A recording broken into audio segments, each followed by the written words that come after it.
si l'Afrique n'était qu'un seul pays.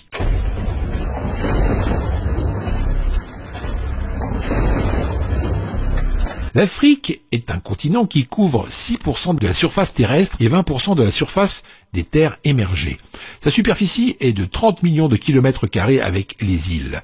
L'Afrique compte actuellement 54 pays indépendants, mais que se passerait-il si tous ces pays s'unissaient aujourd'hui pour former un État africain uni? À quoi ressembleraient les États d'Afrique unis et quelle serait la puissance de ce pays? Alors, il faut savoir que l'Afrique est énorme et couvre plus de 20% des terres de ce monde.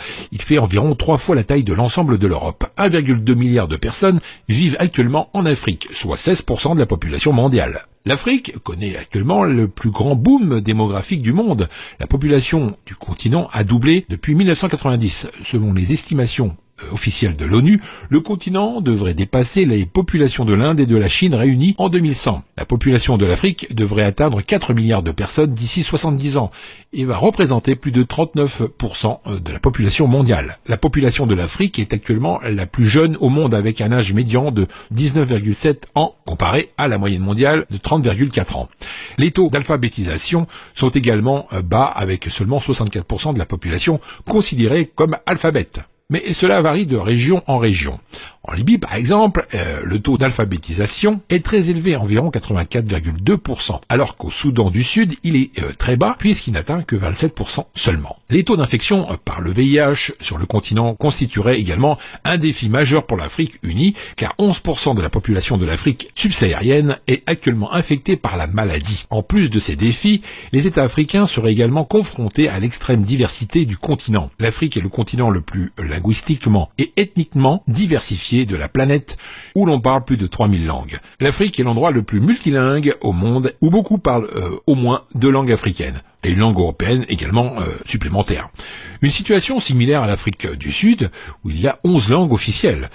En Afrique du Nord, la langue la plus utilisée, c'est bien sûr l'arabe, et elle est parlée pas moins de 70% de la population vivant dans cette région. Nous avons 20% de la population vivant en Afrique du Nord qui parle le berbère. Dans les pourcentages restants, on y trouve l'anglais, le français et le portugais. Et pour la religion de cet État, 47% de la population serait musulmane, 47% serait chrétienne, 10% restera toujours dans les anciennes traditions africaines et 2% seraient athées ou sans religion. Passons maintenant aux 10 plus grandes villes de cet État. La plus grosse ville serait sans doute le Caire, avec une population estimée à 23 millions d'habitants. Et en deuxième place, le Lagos, avec 22,9 millions. Ensuite, nous avons le Gauteng, avec 13 millions, puis Kinshasa, avec 12 millions, Nairobi, avec 8 millions, Luanda, 7,9 millions, Alger, 7,8 millions, Khartoum, 7,3 millions, Ibadan, 7,7 millions, et en 10e place, Dar es Salaam, avec 5,6 millions d'habitants. En ce qui concerne la puissance militaire de cet État, alors là, c'est du lourd, mes amis. L'État africain uni pourrait aligner plus de 5 millions de soldats. Elle pourrait avoir également 7 millions de réservistes. Mais côté matériel de guerre, faut pas trop attendre à voir quelque chose de nouveau. L'arsenal militaire de cet État serait principalement du matériel russe. Mais quand même, ça reste un pays très puissant qui ne pourrait pas être envahi, ça c'est sûr. Avec cette puissance militaire, l'État africain va certainement lancer une vaste opération de nationalisation et annulera le pacte signé avec la France et le Royaume-Uni. Vous ne le saviez peut-être pas, mais aujourd'hui, beaucoup de pays africains continuent de payer un impôt colonial en France, et cela malgré l'indépendance.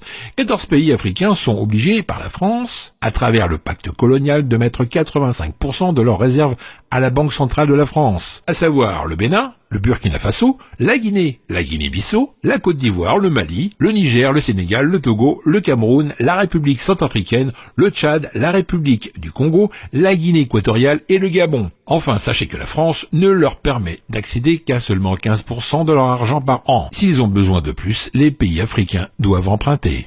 En ce qui concerne les richesses naturelles de cet État, il y a de quoi remplir les poches de tous les habitants de ce grand pays. En effet, l'Afrique détient 90% des ressources naturelles de platinium, 50% des ressources d'or, 50% des ressources de diamants et 33% des ressources d'uranium.